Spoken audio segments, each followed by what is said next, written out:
A very good morning to one and all over here. Today we have two big games.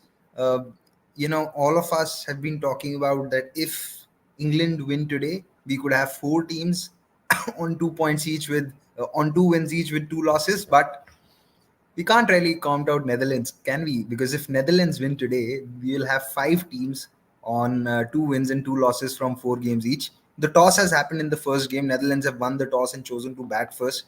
I have Nikhil with me. I'll have Anirudh joining me very shortly. Nikhil, first thoughts on the toss? Yeah, I was looking for the sheet of paper to look forward to my homework as well. But it just sums up how good, how great, and how efficient Netherlands have been. So credit to them, and again superbly led by the skipper. Uh, Again, in this day and age, it's very rare to have somebody who impresses you so much by captaincy and tactics that it feels like Scott Edwards has no competition right now, which is good, and that is how it should be. You want leaders to lead, and again, the decision to bat first. Very interested to see how they have looked at it because it's a day game. So that second inning swing factor is also not there for people to worry about the chase, but whether it slows down, there is a bit of more grass on the wicket. So again, if it's hard, they are again banking on them to get a score and then defend. And boy, we've seen them do that well. Yep. As far as I'm concerned, even I like the decision because I've said it earlier that batting first allows teams like Netherlands, Afghanistan, and the other smaller teams to set up the game. Also, like you said, there is no factor of the second innings swing early on. I feel, if anything, because now we don't get that many day matches. But I remember early on, in the early 2000s, late 2010s, whenever there used to be day games, you could see that the pitch which would actually become slower in the second half. So it would be interesting to see. uh, Very recently, when both these sides met in the qualifiers, uh, Netherlands lost both the games from a position from where they could have won. They restricted Sri Lanka to a very chaseable total. But the key factors in those losses were for Netherlands were Tikshana and Hasaranga coming on and taking wickets. Now Hasaranga is obviously not there in the World Cup, and Tikshana is not really fired. So, do you think today is a good day for Tikshana to come back to form, or Netherlands, with the newfound confidence after the last game, could really handle that Tikshana factor a lot better than what they did in the qualifiers? I think Netherlands will be better prepared. Also, is what my first assumption is, uh, because again there is no Hasaranga, and that is a massive miss for Sri Lanka because it takes away a lot of things. It's taken away a bit of bite as well from their attack, though they have found a way to come back there. But I see Dushan Hemanta playing today. Now, again, that could be a good opportunity for him to come good. But I'm very much looking forward to how Netherlands top order bats this first phase out because you have Rajita who's coming into bowl. Early you'd expect in the power play, and sometimes he's had that knack of running through sides early. So that is something they'd want to avoid with the early start. And after that, if Vikramjit and Max O'Dowd are able to settle down, maybe then that will just give the likes of Teja, Scott, Ackerman, Bas Dillit, every bit just enough room. I think Delhi today is the best day for Max O'Dowd to bat big and bat deep. So maybe March yesterday, Max O'Dowd today. That could really solve a lot of problems for Netherlands. Yeah, you rightly mentioned uh, how Hasaranga not being there has taken the zip out of the Sri Lankan attack, because outside of Dilchan Madhushanka, no one has taken even more than two wickets. Because I Yeah. had some numbers here. He had seven wickets. Tikshana has one. Beralage has two. Someone else has one. So, uh, his absence has really hamstrung this team, right? Yeah, and you expect that to happen as well when it is, an all-rounder as good as Hasaranga. And again, you have to remember the venues and where he bowled, and he bowls very straight, which is something we have been harping about a lot of spinners. About even Haris Rauf yesterday, he wasn't bowling straight. Uh, it's wide or short or full, then going to punch down the leg side. Sometimes it's just sticking to what's worked best for you. And again, despite a leggy, Hasaranga at times has found it better to hit the stumps, and that has worked out for him. So very keen to see if Dushan Hemanta has taken the leaf out of that book and what how he strikes. Again, captaincy is something that I'm also keen to keep an eye on because Shanaka operated very differently. Kusal Mendes didn't have much of a score to really use his bowling tactics, but today could be a very good day because they are bowling first and their batting also hasn't been at their best. So it will not be an easy chase if Netherlands gets a good score because you have Kusal Parera, Nisanka, and everybody. But I'm sure Arandap, Colin Ackerman, they're all waiting. They're all waiting to board to Sri Lanka. Yeah. On that note, I'll add another guest of mine today. Anirudh's joining us, so we'll take his first thoughts on the game, and then I'll continue with the discussion. Welcome, Anirudh. Yeah, sorry Yeah, the guys. early A bit start caught late. you off guard early. It's okay. That's why even I'm having I'm having my morning tea. So first thoughts on the toss and the 11s that have come out. I mean, so Netherlands have opted to bat, which it's happening in Lucknow. So I think it's a pretty good move considering the venue and also considering it's an early start. Plus, also that Netherlands have a good spin attack that can kind of not just a spin attack, but the pacers Netherlands have. It's you just feel that it will be very. Suited for the kind of wicket Lucknow has usually, where they hit that awkward length, which can like either keep low or just rise up of a good length. So uh, they just need to ensure they put up about like 240 to 50 on the board at least. Then I think they'll have a chance for sure.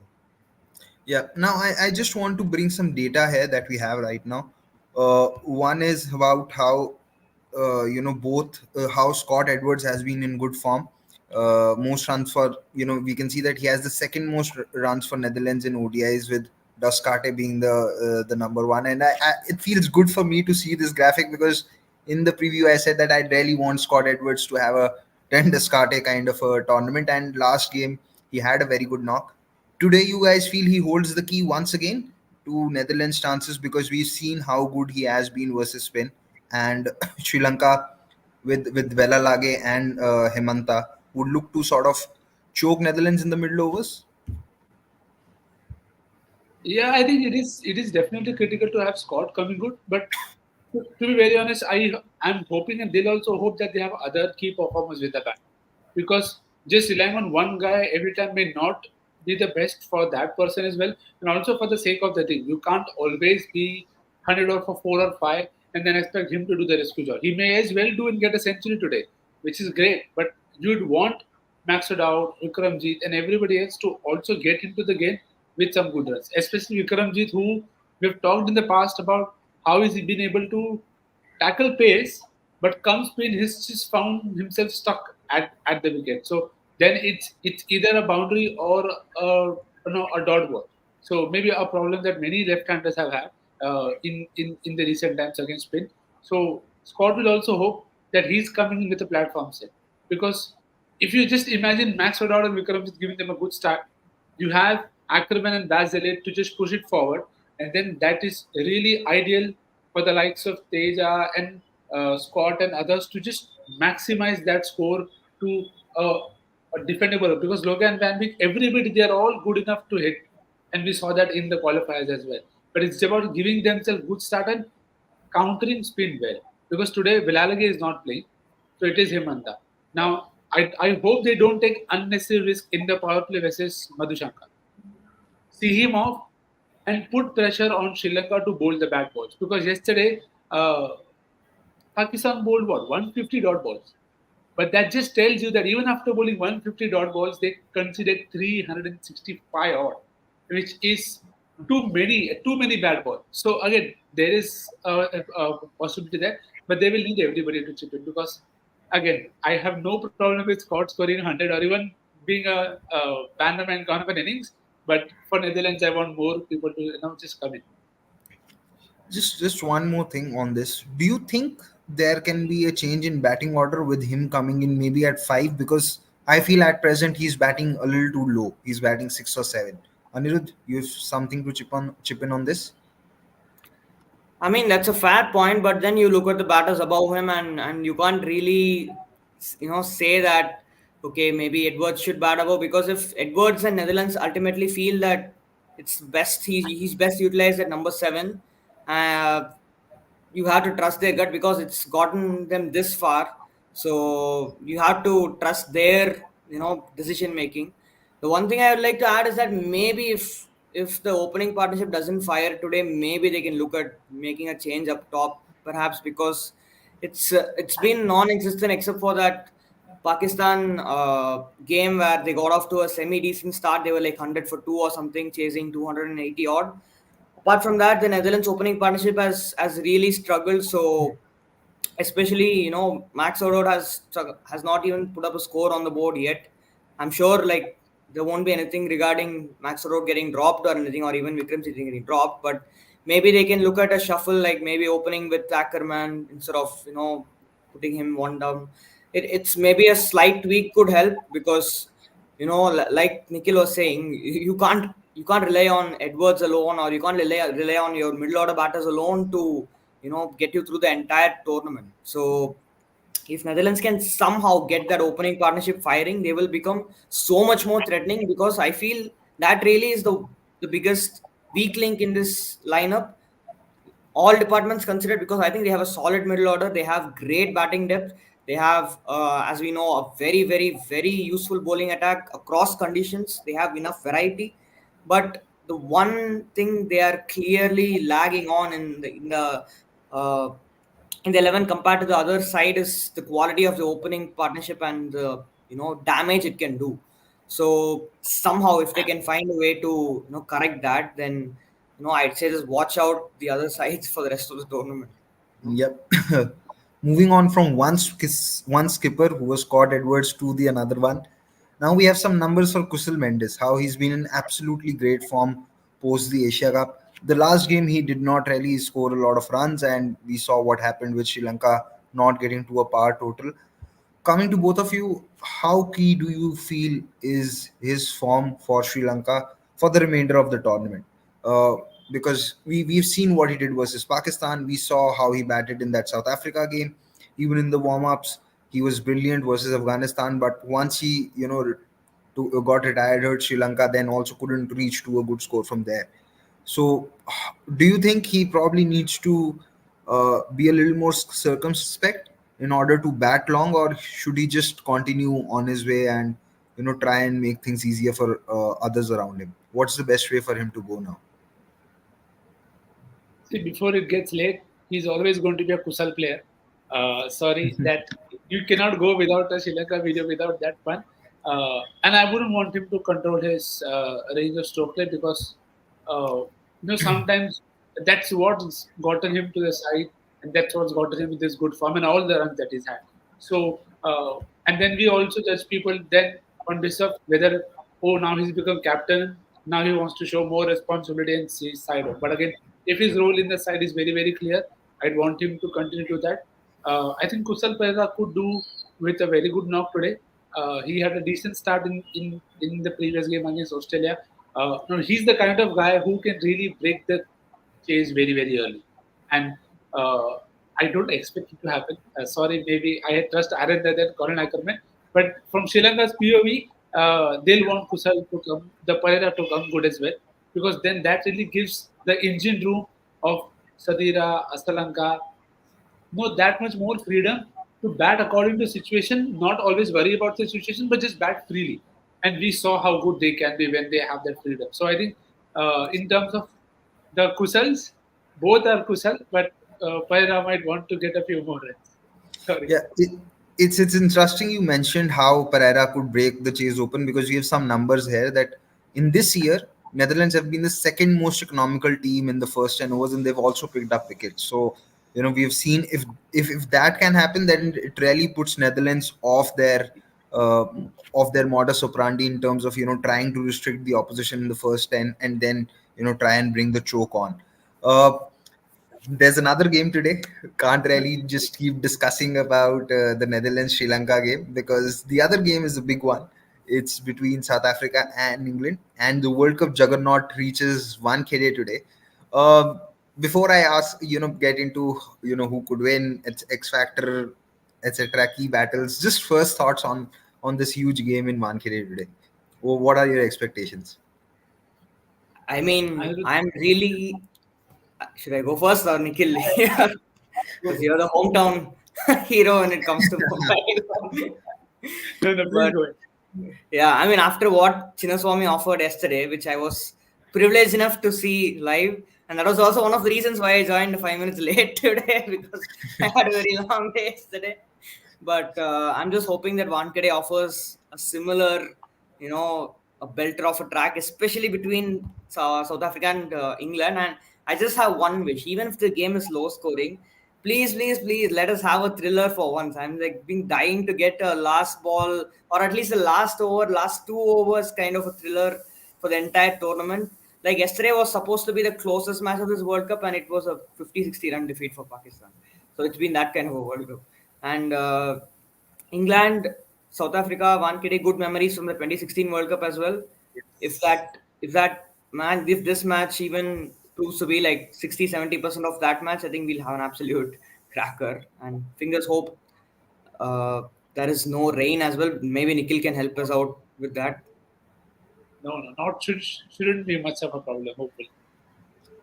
Nikhil, your answer is the same, no difference. Bilkul, of course, because again, these two sides, again, so many great batters who love to play through the line, love having a good time out with the bat. So first game at Wankhede, hopefully the pitch is as good as we saw in Bangalore. I still don't think it was as flat. There was some help for Osama. There was some help for Adam Zampa as well. So very keen to see what Wankhede has to throw up in that sense. But I don't know. I foresee a century in each innings. But again, with Wankhede, that's not even a prediction. You almost feel that it's to have at least one ton. But again, my mind really went back to the 2016 game. And today could be a great day for Joe Root also to come home in terms of getting a very big score. So let's see how that one goes. Speaking of Okay. 2016, I just miss Jason Roy right now at this moment because I think he set the tone for that match to become the blockbuster it was. So Yeah. Yeah, but here's the interesting bit. We've seen, whenever the first game at the venue is being played, captains are not really sure what they want to do. Now, Wankhede, uh, for some, for many reasons, has a huge chasing bias because you expect the pitch is a belter, and everything else. But in this World Cup so far, we have seen that it's pretty much the same. Like almost, I think 9 games or 10 games have been won by teams batting first, or it's around 50-50 so far. So if you're the captain, what are you looking to do? And the other question is, which team do you think is more suitable in batting first or have more chances of winning while batting first? See, I'll just go by the Delhi game experience where I feel South Africa's bowling needs a cushion. And there is no doubt about that. So, if South Africa are able to bat first and they get a massive score, they are far more confident just choosing five bowlers. I'm expecting that to change today in terms of usage of the sixth bowler, irrespective of the matchups. In that scenario, because like you said, in the second innings, uh, keen to see when the dew comes about, because again it is a day nighter, but dew really sets in very late, but it does set in by 7:38 at times. So, but that is still decent amount of second innings taken care of. So, in terms of preference, I feel South Africa might not be too perturbed about batting first, setting up a total. I think they just naturally more suited there. With England, there are expected to be a few more changes. The spiritual leader in Ben Stokes is going to be back. I'll leave Anirudh to take care of that aspect uh, in terms of Ben Stokes. But there are bowling changes likely to happen. Chris Fox hasn't had a great time. Sam Curran hasn't had a great time. But Avankade is that one venue where you could get that moment. Keen to see whether it comes through, because then that will just bring all those paces in the game, whether it is for South Africa or for England. So all in all, a lot more exciting battle to see. But yeah, Ben Stokes, Anirudh, please take it away. I mean, I don't know what to say about Ben Stokes other than the fact that he's Virat Kohli's favorite cricketer right now as of this moment. But to be honest, if he's indeed 100% fit to play, the biggest question I have is who does he replace? Because are they really willing to drop Harry Brook after the knock he played against Afghanistan? That I don't know yet. Maybe that will be the right decision. Maybe that will be the wrong decision. But I surely can't foresee Ben Stokes replacing someone like a Sam Curran or a Chris Wokes, because England are already light on the bowling front. You don't want them to sacrifice the bowling even further to add another batter who you don't know even if he's in form, if he's fit, if he's 100% match fit. So it's a, if we know, we speak about good headaches, but I feel this is like a bad headache for England right now, that they are like, okay, Do you, Ben do you, back. do you think they could replace Liam Livingstone? Because he hasn't had an impact as expected. And That's from what I read, he's also likely to get the axe. if Stokes bowled, yes, but it feels like Liam Livingston is England's what, second or third best bowler right now in terms of the control and economy he offers in the middle Oh, overs. that's just once, right? This is the last game there. He bowled 10 overs for the very first time in his ODI career. And That that was is, also because the surface and the opposition was, they felt that, okay, let's just get I overs out. I agree, but now that Moeen is also not a part of the 11, you can't go with Joe Root as your second spinner. It's. I mean, it's okay to have 10 overs between Root and Livingston, or in some way or the other, based on who's bowling better on the given day. But I just feel that they won't axe Livingston. But I agree that Livingston is also a big problem for England, as in, his batting is non-existent at this point in time. They have to axe Root. Sorry, they have to axe Brook, not Root. My bad. I was just thinking whether they could go with the radical option of dropping David Malan and bringing in Ben Stokes as the opener. But again, I don't think they Poor can do guy, David Malan, he's like, I score centuries, I bat wherever is needed, and I am the that. guy to be the cup for the fall guy. I mean, sorry, Malan it's will not take very some, often that I yeah, defend England reverse so call much. back. Reverse call back, and he'll start playing for South Africa now. Okay. Uh, Now we've spoken what could be England's 11 and what changes could England make. Uh, I want to know from you guys that do South Africa bring back Shamsi today in the 11, or do you think they'll stick with Kodzi? Because Wankhede sometimes could really turn out to be a graveyard I, for spinners, but at the same time, we've seen the English middle order struggle against wrist spin. And if the pitch is absolutely flat with nothing on offer from the pitch, then you would expect the natural variations that a wrist spinner brings in to come into play and help you take those wickets in the middle overs. So, what's the line of thinking there? Because we know that maybe outside of Butler, if Brook plays or if Stokes plays, Livingston and others, they can be sort of choked down with spin or attacked with spin. So, does Shamsi come in today for Kodze, or you play with Kodze? I mean, I do remember Shamsi having a slight impact in that ODI series they played in England. I think it was last year, if I'm not wrong. But I think he also got a fifer in a T20 game.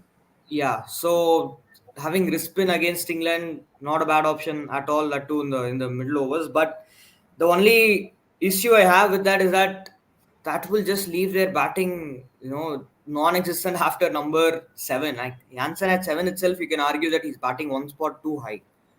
Although he's shown that he's good enough to bat at 7, but you can make the argument that Janssen at 7, it will be better if Janssen is at 8 instead of 7 to have great batting depth. And Kotri himself is not the greatest of, bowling all-rounders, if you can call him that. Bringing in Shamsi will leave their tail as what? Shamsi, Maharaj, Rabada, and Ngidi as your 8, 9, 10, 11. So Yeah, they did so it. I see the conundrum and the predicament there, which is why I had the question about that. What should South Africa do? Now there are some numbers about how South Africa have not chased, anything more than 300 in ODI since 2022. Now, Yeah. I personally feel that given that they are playing against England today, if they bat first and the pitch is a belter, the pressure on the top six would really be to try and get 350. And because they know that there isn't enough batting, they may not be able to bat as aggressively that they want to. So, could this be a day where South Africa really decide, okay, that if we win the toss, we should really bowl first? Because I feel I also see a possibility that both the teams, if they bat first, I think England have a greater possibility of batting Australia or batting South Africa out of the game if they bat first, like what happened yesterday between Australia Pakistan. So, what do you guys feel about this in terms of the strategy? See, also just to add to both those points, I personally feel South Africa will not mind batting first. Sometimes you just want to not have that rate pressure and worry about batting later about the chase losing wickets.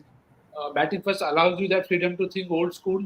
Let's go to the merit and let's just take it 10, 15, 20, 30 because you know with South Africa, once they get in, if one of those three guys in the middle order click, then they'll ensure that they outbat the opposition. Now again, it is not going to be not possible. Okay, England they could change anything, but if you look at that lineup, not many have that confidence. Malan has had a great score, but Root has had a good score. But apart from that, everybody's had some kind of an issue here and there. And again, Butler in the chase not always been at his best. Today could be the day, who knows? But you think the pressure will then be far more on England if they have another poor bowling performance. So just to from that POV, I feel South Africa will not mind batting first.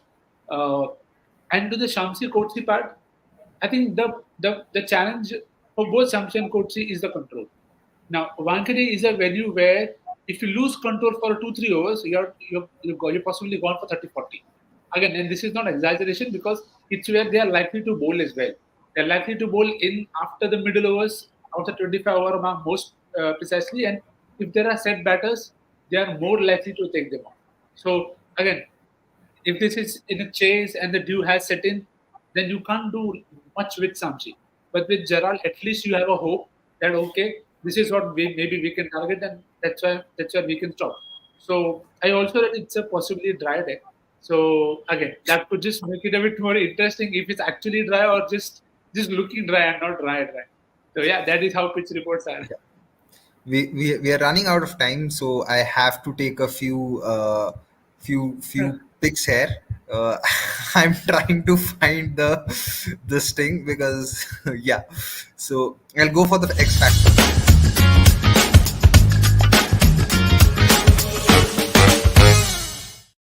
So guys, quickly your X factors for both the games today for both the sides. I'm very impressed. Oh, put me on the spot so they can think in a meet. Okay. Okay, Paji Uh, first. Let I Paji know, go no, first. I'll go first. It's fine. I'll go first. So I have this feeling that today will be Colin Ackerman's day when it comes to Netherlands, when it comes to Netherlands, Sri Lanka. And for Sri Lanka, I think it could be Sri Lanka maybe because I can see him handling uh, Vandamova plus the others quite well if he goes well. When it comes to England, Sri Lanka, England, South Africa, it's very tricky, but it's very tricky. But I feel today could finally be the day that Johnny Basto comes back to form. Like it's been a long while. It's been a long while. And for South Africa, I'm going to go with a slightly controversial option, and I'm going to pick Kahis Rapada. I just feel Oh that, man, hardly you know, controversial, but yeah. I mean, it feels controversial because people don't rate him anymore, but uh, it's It, it's yeah. it, just it allows me to plug in this. He has probably the best economy in any country and a very good average and an, strike rate as well. So, Nikhil, anyway, your picks. Yes, so for Sri Lanka again versus Netherlands, I feel today could be a good day for Maxwell out to bat deep, which is what we discussed right up top. Hopefully that happens. And from Sri Lanka, my pick will be Thikshana. I think he'll be difficult to get away on this particular deck and this venue and bigger ground as well. So Thikshana and Maxwell out in that I expect. And for England, South Africa, cannot look past spiritual leader. So Ben Stokes it is for England. And for South Africa, Keshav Maharaj. oh, Enough people there who and Maharaj is a very canny bowler, very underrated. So Keshav Maharaj and Ben Stokes. Yeah, my four picks are Dilshan Madhushanka, Max O'Dowd, uh, England, Kagiso England, Rabada, Kagiso England. Rabada, and England Joe Root. So Uh, we will not be able to take, discuss key battles, but we did discuss a lot of battles. Due to the yeah, paucity of time, we cannot go deep into the matchup numbers and everything. But do find us here again, once again, after the second match is completed. We'll discuss both the games, and don't forget to like this video or subscribe to cricket.com. And the match has begun. The first over is already in, so there's pressure on me to end this show as soon as possible. So thank you guys. Thank you, Nikhil. Thank you, Anirudh, for joining. Hope yes, we have two great games today, and I am looking for five teams to be on two wins and two losses today. So that's yeah, it from me. Goodbye, guys. Thank you so much for joining. cheers.